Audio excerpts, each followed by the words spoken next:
영광의 박수를 드립니다. 할렐루야. 부활의 주님을 찬송하시기 바랍니다. 그리고 부활의 기쁨과 능력이 여러분들의 삶의 능력이 되시기를 바랍니다.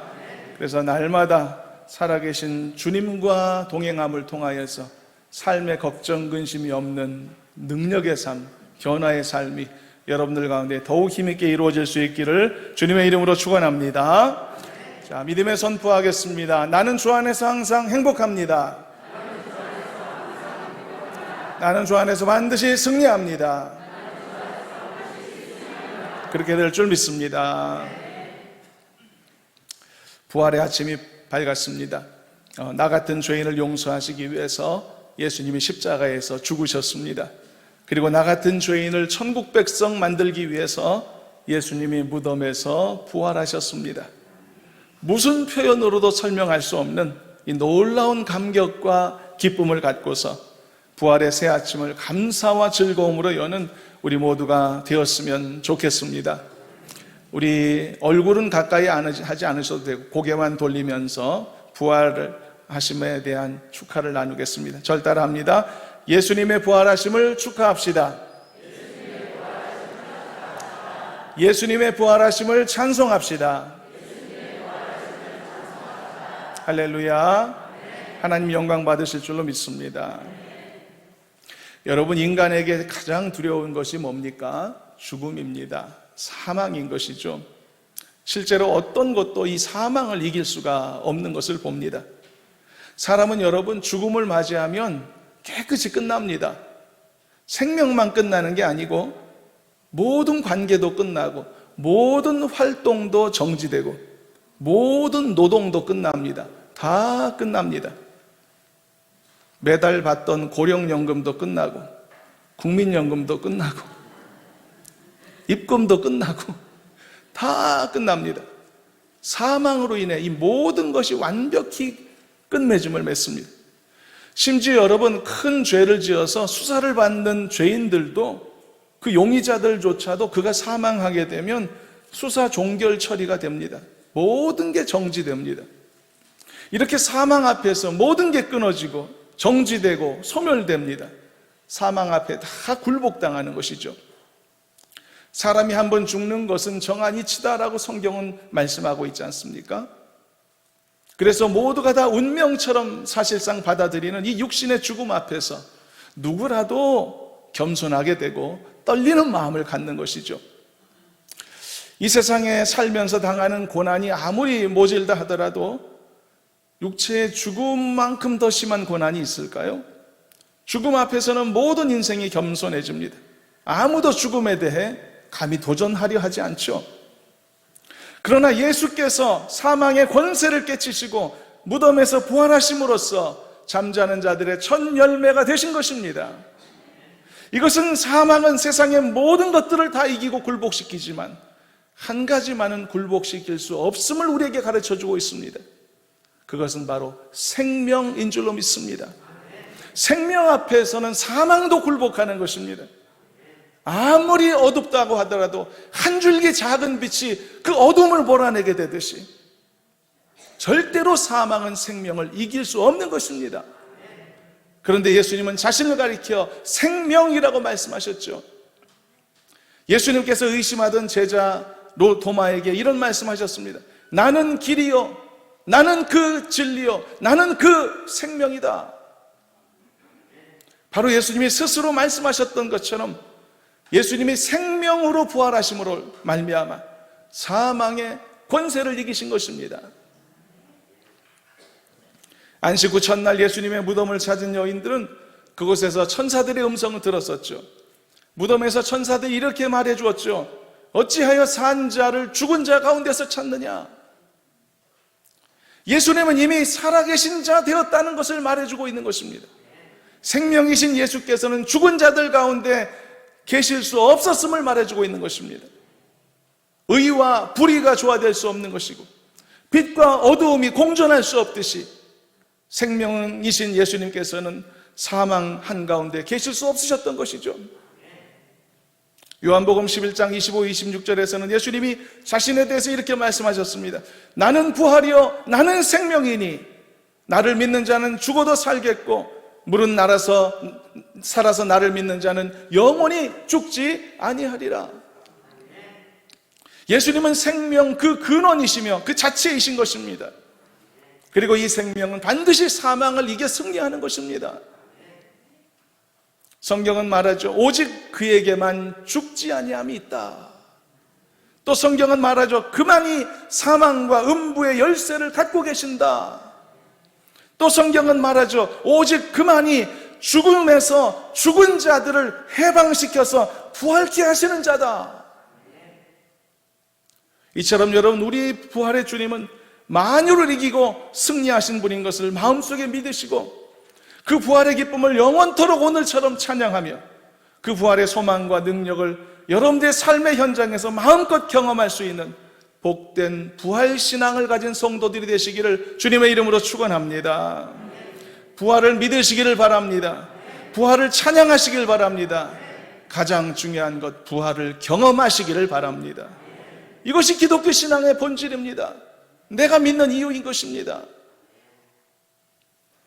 오늘은 고난주간을 마무리하는 마지막 날임과 동시에 예수님께서 무덤에서 부활하신 부활의 첫날입니다.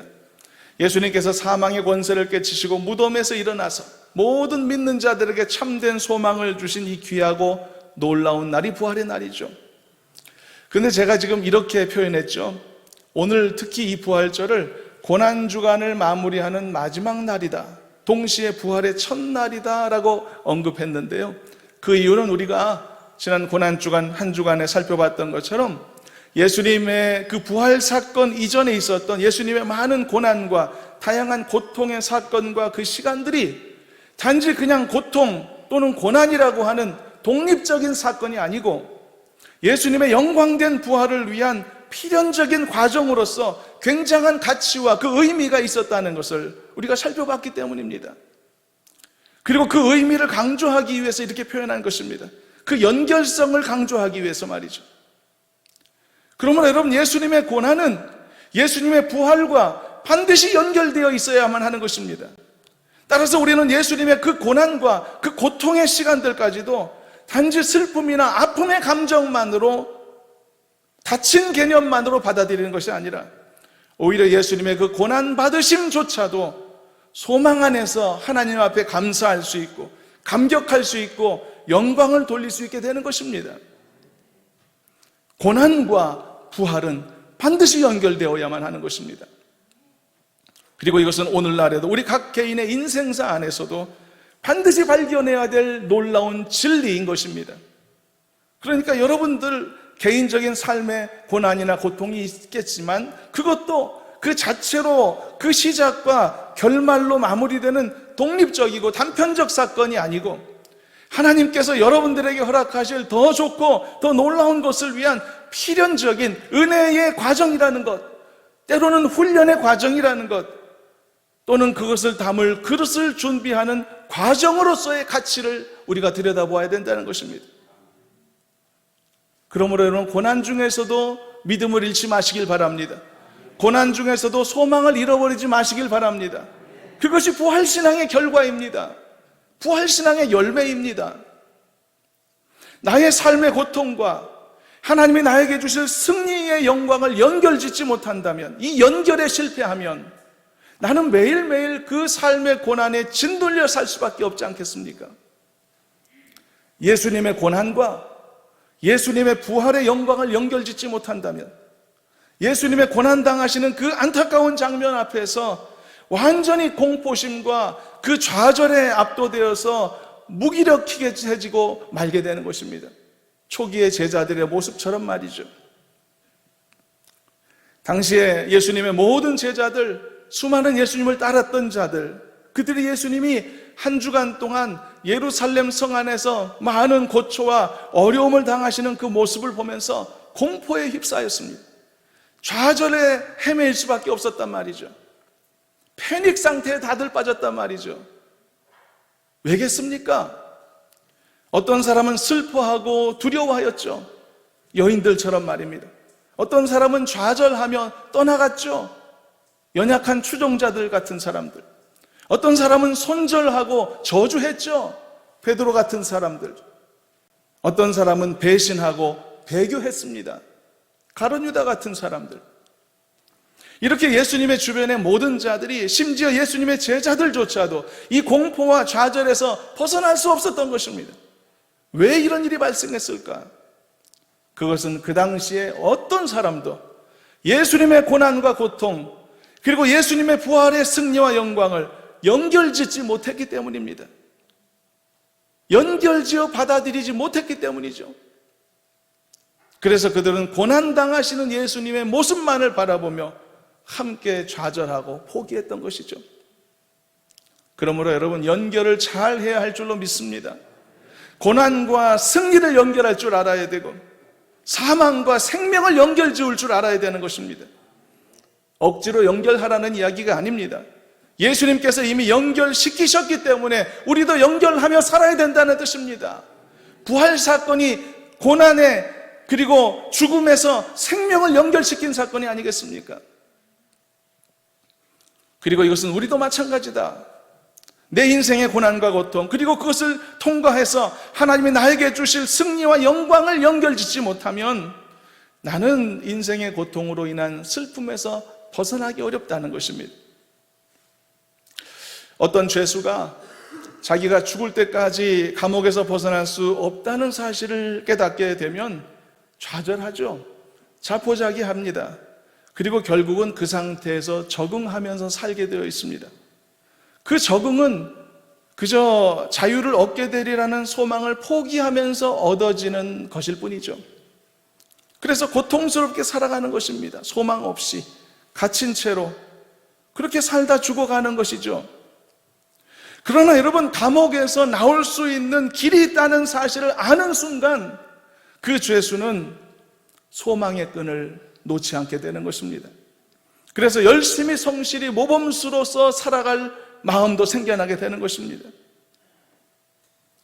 여러분, 내 인생에도 주어지는 고통과 고난이 단지 그것으로 끝나는 막힌 결말처럼 받아들이는 그런 사람은 그 무거운 삶의 짐을 지고서 감옥 속에 있는 무기처럼 그렇게 소망 없는 삶을 살다 갈 수밖에 없습니다.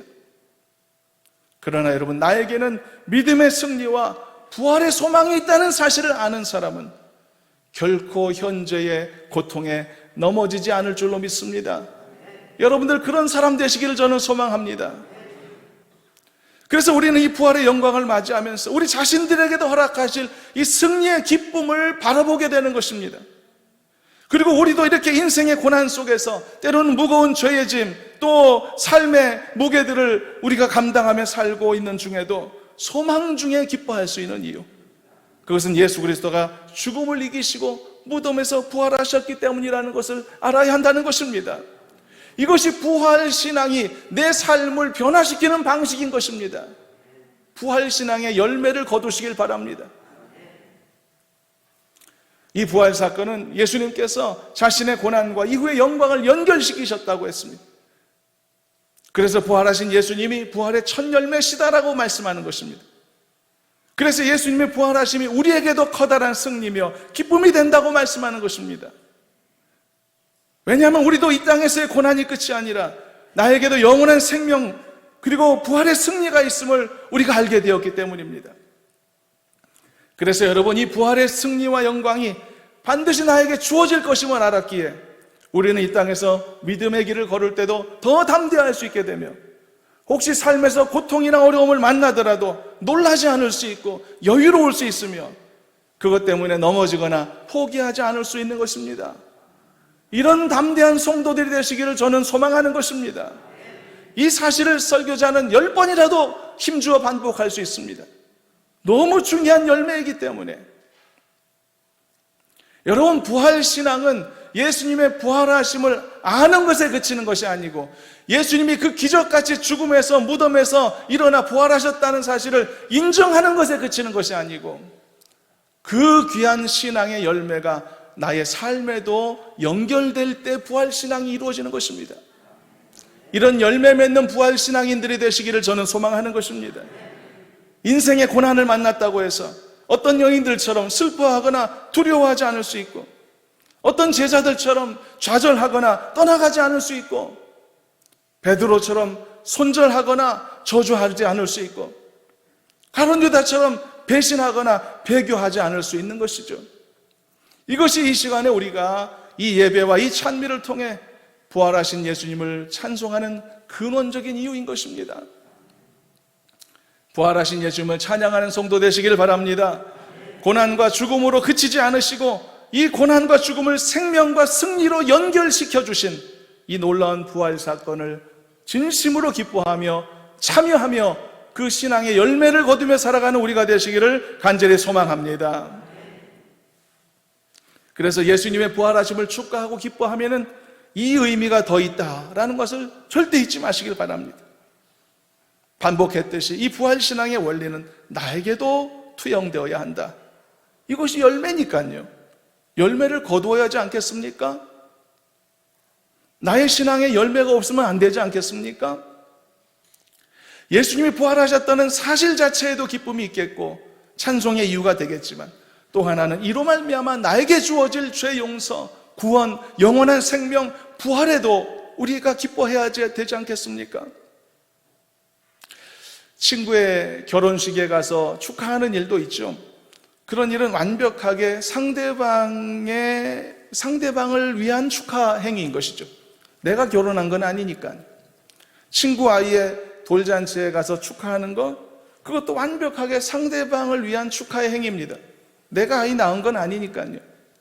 이런 것들은 나와 사실상 큰 연결점이 없는 일에 대한 축하 행위입니다.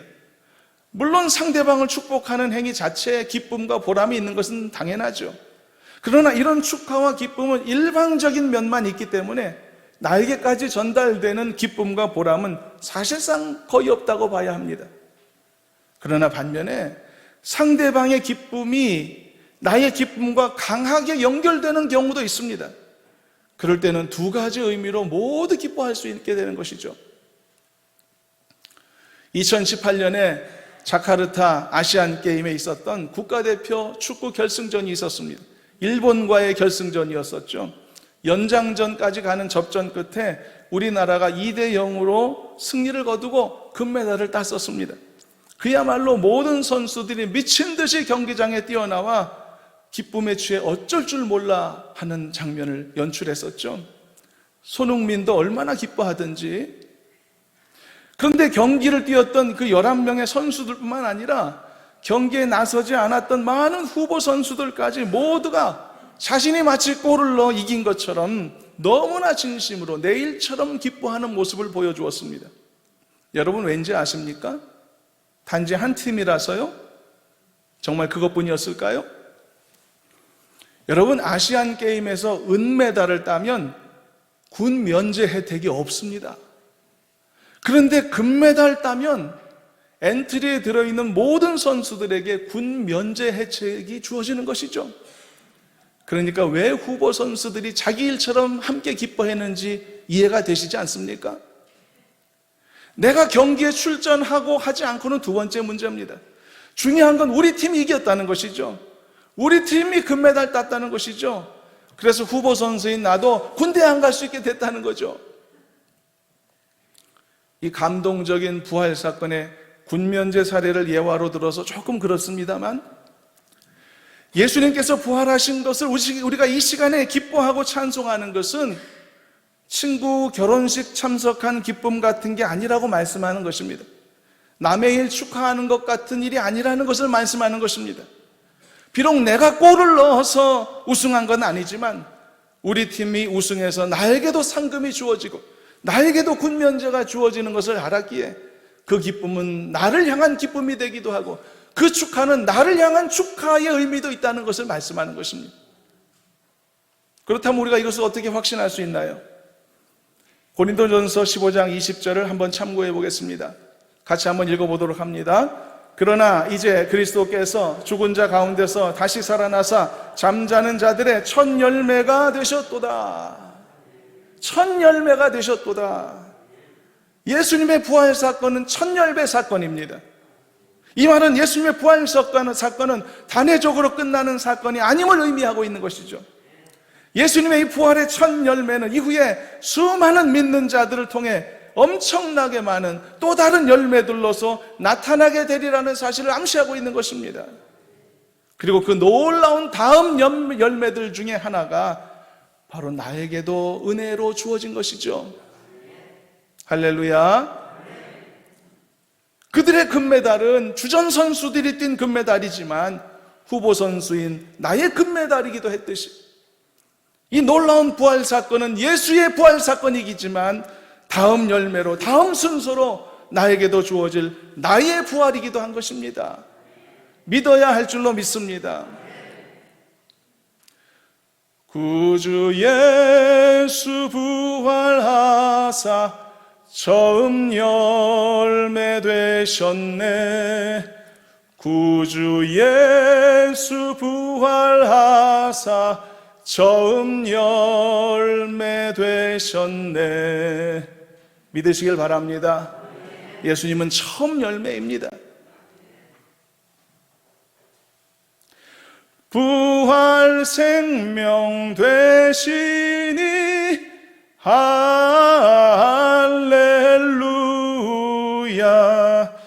우리 부활하겠네.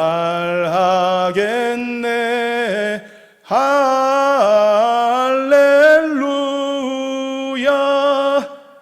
믿으시길 바랍니다. 우리 부활할 것입니다. 이거 같이 한번 불러보시겠습니다. 부활 생명 되시니 할렐루야.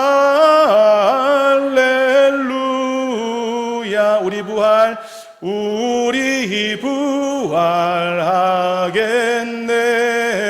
할렐루야.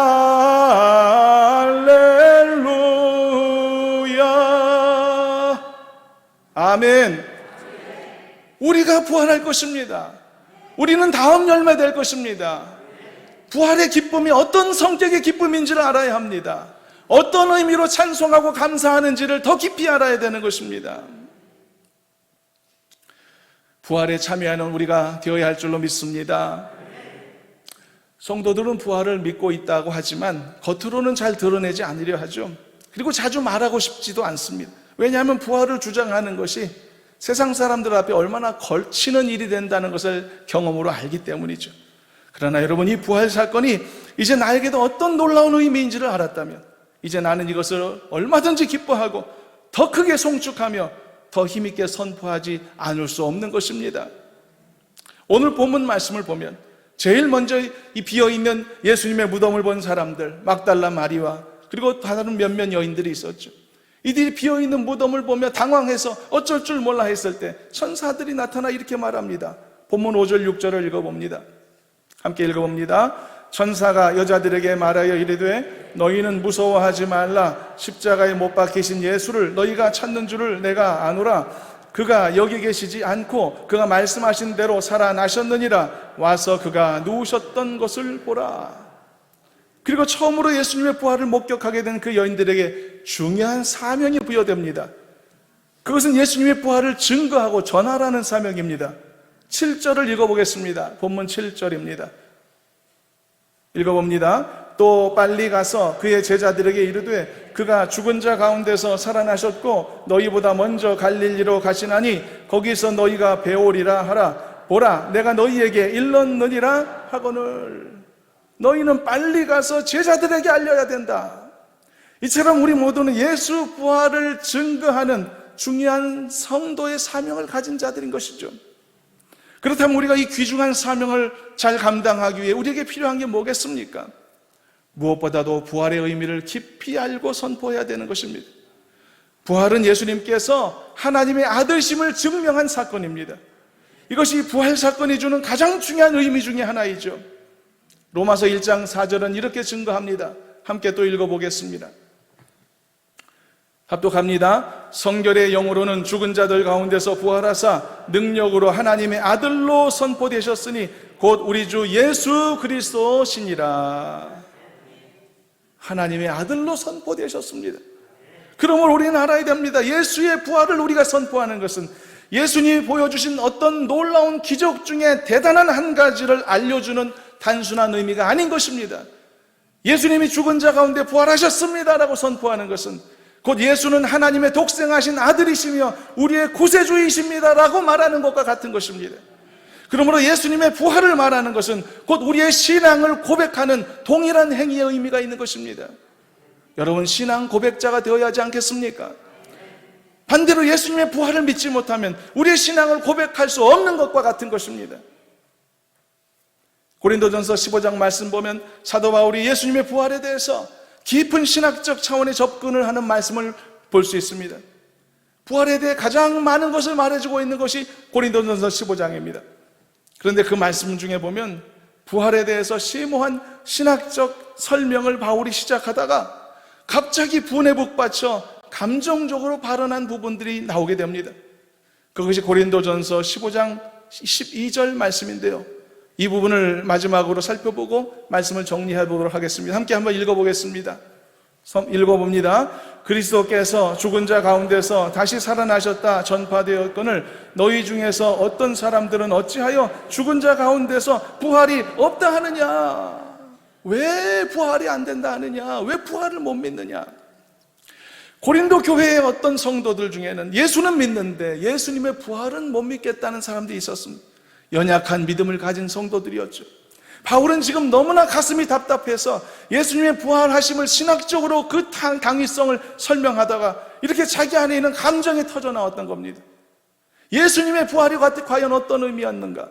그리고 예수님의 부활을 부정하게 되면 그게 어떤 결과인가? 바울은 그것을 너무 잘 알고 있었고, 그리고 그것을 지금 설명하고 있는 상황이었기에 이렇게 간곡한 심정이 돼서 그들에게 이 글을 읽고 그리고 있는 이 믿음이 자라고 있는 이 성도들에게 소리 높여가면서까지 절박한 심정으로 이렇게 말했던 것입니다. 바울은 고린도전서 15장 전체를 통해 이렇게 말한 것입니다. 제가 요약하겠습니다.